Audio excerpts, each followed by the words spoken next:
Quran surah ke-51 ayat ke-22. Wa fis samaa'i rizqukum wa ma tu'adun. Di langit rezeki kalian kata Allah telah ditetapkan dan dijanjikan pasti diberikan. Saya ulang, tolong pahami teori ini ya supaya tidak bingung nanti mencari rezeki. Ya. Anda walaupun namanya rezeki nggak tahu teori ini tetap susah juga. Ya. Lihat kalimatnya.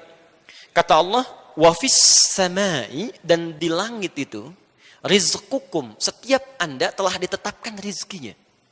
Wa ma tu'adun, dan dijanjikan pasti diberikan.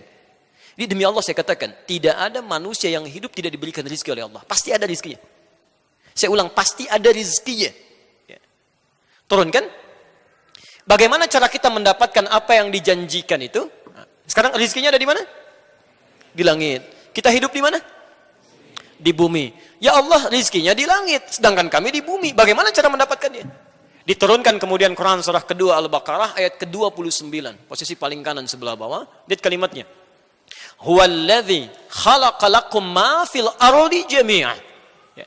Rizkinya di langit, kita tinggalnya di bumi. Kata Allah, kami ciptakan, kami jadikan semua yang ada di bumi ini, kami turunkan dari langit ke bumi. Ya, semua yang ada di bumi ini kalian bisa manfaatkan. Ya. Masya Allah, Anda ingin cari makanan, ambil dari bumi silakan. Ingin bikin sesuatu, ambil emasnya, ambil tambangnya, olah, manfaatkan dalam kehidupan kita. Rizkinya ada di langit, diturunkan ke bumi, bisa kemudian kita nikmati. Baik. Sekarang perhatikan, saya ulang lagi. Rezeki di mana? Di langit. Kita tinggal di mana sekarang? Berada di mana? Bukan, kita di Bandung, di Masjid Gedung Sate. Baik. Lihat. Ini langit kan luas. Bumi kan luas. Kita adanya di sini. Mungkin barangkali Anda orang Bandung, tapi rezeki Anda diturunkan oleh Allah di Jakarta. Gak mungkin cuma Anda tunggu-tunggu di Bandung. Pasti diberikan. Tapi gak pernah Anda jemput. Mustahil bisa Anda dapat. Saya 2006 ada di Kairo di Mesir. 26 Juni kami berangkat. Di Kairo itu pernah ada 2 mahasiswa mendebatkan tentang ayat ini. Yang satu mengatakan, semua rezeki kita pasti diberikan. Allah sudah janji. Yang satu mengatakan, tidak. Mesti ada ikhtiar untuk mendapatkannya. Memang dijanjikan, tapi kita harus ambil. Kata yang satu, hukum yang begitu. Pasti diberikan. Maka yang pertama ingin membuktikan, saya buktikan. Saya akan masuk ke mihrab di dalam masjid. Di situ disebutnya zawiyah, tempat pojokan untuk meningkatkan ibadah. Dia masuk ke dalam salah satu meja, seperti ini, kolong meja, bersembunyi di situ, Pak Abu.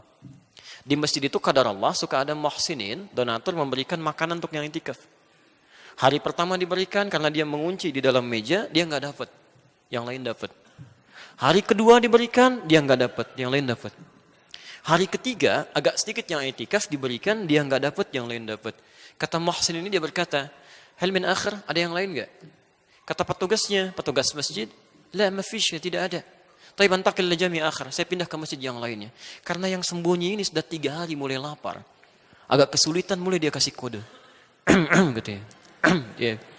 Di ruangan yang lain. Pengurus masjid kaget dengan suara. Begitu dengar dikejar ke situ, dilihat ternyata ada orang sudah kelaparan luar biasa, minta bantuan makanan. Seketika diambillah 2 box dari makanan itu diberikan kepada orang tadi. Saat diberikan itulah teman yang tadi janjian langsung nyusul, dia katakan, kan saya bilang dari awal, rezeki itu mesti ada ikhtiar, dicari walaupun dengan katanya. Ya. Kalau cuma Anda tunggu saja nggak akan dapat gitu. Ya. Makanya teorinya ketika rezeki Anda tinggal di Bandung, tapi rezeki Anda di Jakarta. Maka turunlah kemudian Quran surah kedua Al-Baqarah ayat 168. Posisi paling kanan sebelah bawah. Lihat, ini berlaku umum pertama ya. Ya ayyuhan nas. Hei manusia. Kalau manusia itu orang Islam saja atau umum? Umum. Teman-teman, jadi hukum ini berlaku tidak hanya bagi orang Islam tapi semua manusia. Ya ayyuhan nas. Kulu mimma fil ardi halalan thayyibah. Silahkan Anda bekerja, beraktivitas, ya, cari untuk mendapatkan kebutuhan Anda, ya, setidaknya bagian makan. Ini kalau dalam bahasa Indonesia disebut sinekdok pas prototo. Disebutkan sebagiannya, dimaksudkan keseluruhan umumnya. Ya, kan kalau Anda ditanya, mau kemana Pak? Mau mencari sesuap nasi. Padahal nggak sesuap kan? Udah cari yang lainnya juga ya. Ini bahasa Arabnya kulu, silakan cari makan. Yang dicari mungkin untuk pakaian juga, untuk rumah juga. Tapi bahasanya kulu, cari.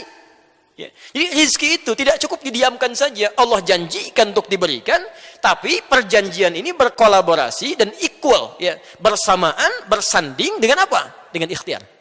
Jadi kalau rizki ingin diberikan oleh Allah, Anda mesti bergerak. Bergerak aja, rizki diberikan. Tahu cicak? Jangan katakan wallahu alam, cicak. Masya Allah. Cicak, tahu cicak? Baik, bagaimana aktivitasnya? Merayap. Di mana? Dinding. Apa makanannya? Nyamuk bagaimana aktivitasnya? Masya Allah. Pertanyaan pertama, di mana sisi keadilan Allah? Memberikan makan bagi hewan yang tidak bisa terbang, makanannya bisa terbang. Kalau nyamuknya jenius jadi permainan bagi cicak, itu cicak.